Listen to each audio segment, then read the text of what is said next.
लग रहा है कि 20 से 25% तो सच्चाई होगी।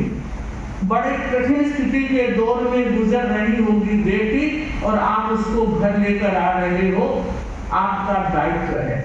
लेकिन 80% केवल माँ बाप के सह से बेटियों का घर बिगड़ रहा और ऐसा लगता है कि मानो एक धंधा खोल लिया, इतने रुपए दोगे तो काम होगा। अरे उसकी आय नहीं, कमाई नहीं और आप इतनी मांग कर रहे हो। और फिर ये वकील लोग आप ऐसा केस लगा दो, आप ऐसा केस, ऐसा नहीं। वकील साहब कहीं बैठे होंगे, मैं उनसे कहूंगी वो तो जरूर ध्यान दें, पर ये धंधा है। और न जाने कुछ व्यक्ति, कुछ युवक जो इस तरह से हमारे पास व्यथित होकर आते हैं कि महाराज अगर कोई लड़ाई झगड़ा कर लेते, 2 थप्पड़ लगा देते, उसे टॉर्चर करते तो आज आनंद तो आता कि हमने ऐसा किया था, इतना फूलों से रखा। एक छोटी मोटी बात घर में कहाँ नहीं होती, क्या माँ अपनी बेटी को नहीं कहती? मैं फिर बताना चाह रही हूँ, बेटी अपने घर ही अच्छी लगती है, डांट की जगह ही अच्छे लगते हैं और निकल के पड़ जाए तो वो हाड़का होता है।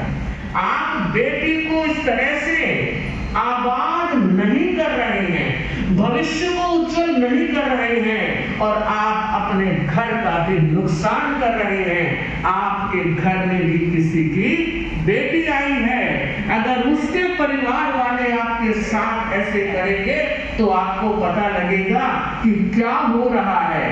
और मैं मानती हूँ चाहे आप कितने पैसे ले लिए, किस तरह से करके ले लिए, पर मुझे बताओ जाओगे तब ये पैसा यहीं रह जाएगा और वो पाप, वो कर्म आपके साथ जाएंगे। अरे अपन जैन लोग, तेरापंथी समाज के लोग जो इस बात को जानते हैं, जैसी करनी वैसा फल, जैसी करनी वैसा फल, आज नहीं तो निश्चित कर भोगोगे। रोते रोते वो पाप नहीं छूटेगा। तो मैं कहना चाहूंगी विशेषकर माताओं से कि वो ऐसी शय अपने बच्चों को ना दे। अगर वो कोई बात कहती भी है, समझाने का प्रयत्न होना चाहिए, बेटी 1-2 साल एडजस्ट हो जाओ, सब कुछ ठीक हो जाएगा। नहीं हमारी बेटी यहाँ हो सकेंगे, नहीं होगा। अरे क्या मारी हो क्या थारी, सोचो तो सही। ससुराल वाले कितने ढल रहे हैं और बहू कहती है मैं सास के साथ नहीं रहूंगी।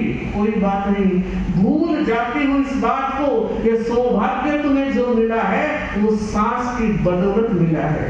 अरे जितने वर्ष का पति तुमको सौंपा है उतने वर्ष तो उनकी सेवा कर दो। नहीं, अलग हो गया, अलग होने के बाद भी वो कहते तुम माँ बाप के पास नहीं जा सकते। कहाँ दया रही, कहाँ मानवता रही, कहाँ करुणा रही? आप एक बेटे को माँ बाप से अलग करने की कोशिश कर रहे हो और कल आप भी आशा रखते हो मेरे भी संतान, मेरी भी औलाद हो तो आप जैसे बीज बोगे फल तो वैसे ही मिलने वाले।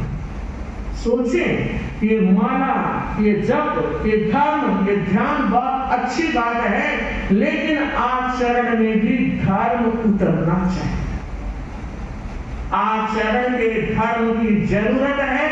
और मैं समाज के सभी भाई बहनों से कहना चाहूंगी, इस तरह के केस कबाड़े अगर आपने कर रखे हैं तो एक बार रात को सोते हुए घुप अंधेरे में बैठकर चिंतन तो जरूर करना कि इनका परिणाम क्या होगा। और ये बंधे हुए कर्म जब उदय में आएंगे तब मेरा क्या ठिकाना रहेगा और मेरा क्या हाल रहेगा। इसलिए बेटियों से भी कहना चाहूंगी कि वो थोड़ा सहन करने की ताकत को बढ़ाए। ये वो प्रॉब्लम इतनी बढ़ रही है, इधर आप बेटियों को खूब पढ़ा रहे हो, अच्छी बात है, इसका मुझे कोई विरोध नहीं। आपने जॉब करा रहे हो, क्यों? एक्सपीरियंस चाहिए, यहाँ तक तो ठीक है, मगर शादी के बाद जब वो टकराट होती है, आप भी कमाते हो, मैं भी कमाती हूँ, मैं अरे ये कम और अधिक का रिश्ता नहीं, ये जिंदगी का रिश्ता है। यहाँ पैसे से मत तोलो, डिग्री से मत तोलो। अगर पैसे और डिग्री से तोलते हो तो आपने जिंदगी की वैल्यूज को समाप्त कर रहे। फिर कहना चाहूंगा भाई लोग भी ध्यान दें, अगर घर परिवार में महिला कोई ऐसी हरकत करती है तो आप में भी दम होना चाहिए कि नहीं, ऐसी हरकत मैं बर्दाश्त करने वाला नहीं हूं। फिर देखो घर, समाज और परिवार में कायाकल्प होगा। श्रावक और श्राविकाओं, ये बातें हम क्यों इस मंच से कह रहे हैं? इसलिए कह रहे हैं कि आप हमारे श्रावक हो और एक साधु का, संत का, गुरु का फर्ज होता है कि आर्त ध्यान परिवार में कैसे कम हो। कौड़ कसेटियों में जाने वालों के आर्त ध्यान बढ़ता है, हार्ट बीट बढ़ती है और न जाने रात को नींद नहीं आती है, दिन को खाना नहीं खा सकते। और ऐसी सिचुएशन में कितने कर्म का बंद होता है। एक तरफ तो पर्युषण महापर्व, इसके आधार पर हम मना रहे हैं, और दूसरी ओर हमारे जीवन के व्यवहार जहां थे वहीं है। तो ये प्रश्न है, इसका उत्तर एक एक व्यक्ति को देना है कि मुझे खुद को संभालना है, मेरे परिवार में होने वाले आत्म ध्यान को कम करना है। अगर ऐसा हुआ तो मुझे लगता है सच में हमने महापर्व पर्युषण की आराधना की है और गुरुदेव आचार्य महाश्रमण जी की नजर, दृष्टि